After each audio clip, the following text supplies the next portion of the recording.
Hello दोस्तों, आप लोग कैसे हैं। हमारी आज की कहानी का नाम है कुप्रथा। छवि गेट पर खड़ी होकर अपनी माँ के लौटने का इंतज़ार कर रही थी। तभी तेज़ गति से आई ठंडी बर्फीली हवा ने उसे अंदर तक हिला दिया।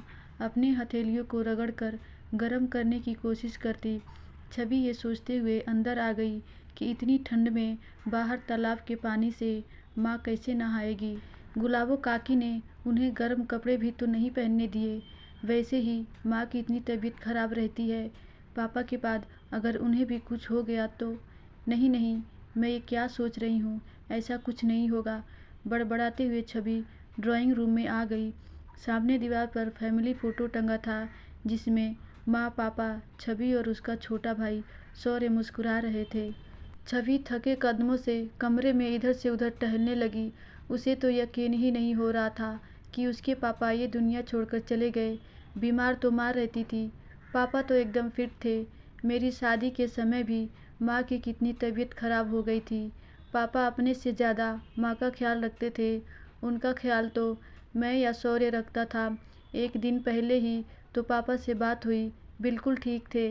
और दूसरे दिन सुबह शौर्य का फ़ोन पहुंच गया कि पापा नहीं रहे, उन्हें दिल का दौरा पड़ा था। वो बिना कुछ बोले, बिना कुछ सुने हम सबको छोड़कर जा चुके थे।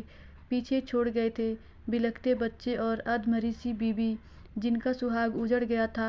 इसीलिए मोहल्ले और परिवार की महिलाएं उनकी सुहाग की निशानियों को उतारने के लिए रिवाज के हिसाब से बिना गर्म कपड़ों के तालाब पर ले गई थीं और छवि को ये बोलकर घर छोड़ गई थीं कि ऐसे कामों में बेटियां माँ के साथ नहीं जातीं। पता नहीं किसने ये रिवाज बनाए हैं कि जाने वाले के साथ जिंदा इंसान को भी तिल तिल मरना पड़ता है। सोचते हुए छवि एक बार फिर से दरवाजे पर आ गई। दिसंबर जनवरी की हाड़ गला देने वाली ये ठंड। दरवाज़ा खोलते ही छवि एक बार फिर से कांपने लगी। अपने शॉल को सही करती वो इस बार गली में आ गई। तभी उसे तालाब की तरफ से गुलाबो काकी और मोहल्ले की कुछ औरतें आती दिखाई दीं, जिन्हें देखते ही छवि चिल्लाते हुए दौड़कर उनके पास पहुंची। काकी, आप लोग यहाँ, तो मेरी माँ कहाँ है?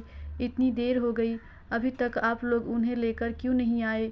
छवि की बात सुन काकी रोनी सूरत बनाते हुए बोली, बेटा, तुम्हारी माँ का श्रृंगार उतारने के लिए कोई मिल ही नहीं रहा। कोई भी सुहागन ये काम करना नहीं चाहती और जो वृद्ध विधवा हैं वो ऐसी ठंड में तुम्हारी माँ को छूकर तालाब में ठंडे पानी से नहाना नहीं चाहती। बेटा, हमें तो देर हो रही थी तो तुम्हारी माँ को वहीं छोड़कर हम घर जा रहे हैं। इतना सुनते ही छवि ने तालाब की तरफ दौड़ लगा दी। रास्ते में शौर्य भी मिल गया, जो परिवार के पुरुषों के साथ अपने बालों का तर्पण करके आ रहा था। अपने दीदी को यूं बदहवास सा दौड़ता देखकर छवि को कंधे से पकड़कर हिलाते हुए बोला, क्या हुआ दीदी?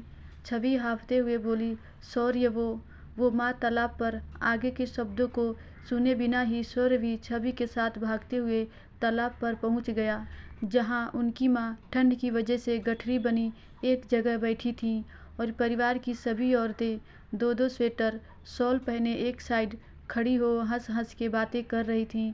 छवि को वहां देख उनमें से एक औरत, जो रिश्ते में छवि की चाची थी, छवि से बोली, छवि, तुम्हें यहाँ नहीं आना चाहिए था।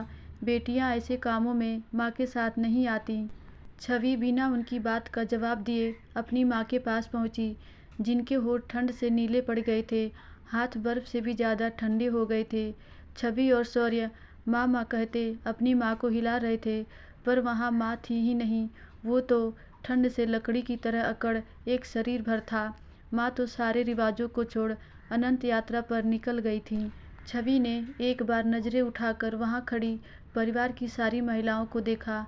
ये वही सब थे जिनका माँ ने हर छोटी से छोटी बात में ख्याल रखा था। पूरे कुटुंब में सबसे बड़ी होने से इन सबके पतियों के जरा से बीमार होने पर खूब सेवा और मन्नत के धागे बांधे थे। आज इन्हीं लोगों ने शगुन अपशगुन के नाम पर माँ को ठिठुरता छोड़ दिया था। छवि और शौर्य एक दूसरे को गले लगा दहाड़े मारकर रो रहे थे। छवि बार बार खुद को दोष दे रही थी कि क्यों उसने सभी की बात मान माँ को तालाब पर आने दिया, क्यों नहीं विरोध किया रिवाजों का। वहाँ खड़ी औरतों में से किसी की भी हिम्मत नहीं पड़ रही थी कि वो छवि और शौर्य को चुप कराते। आखिर किस मुँह से सांत्वना देती।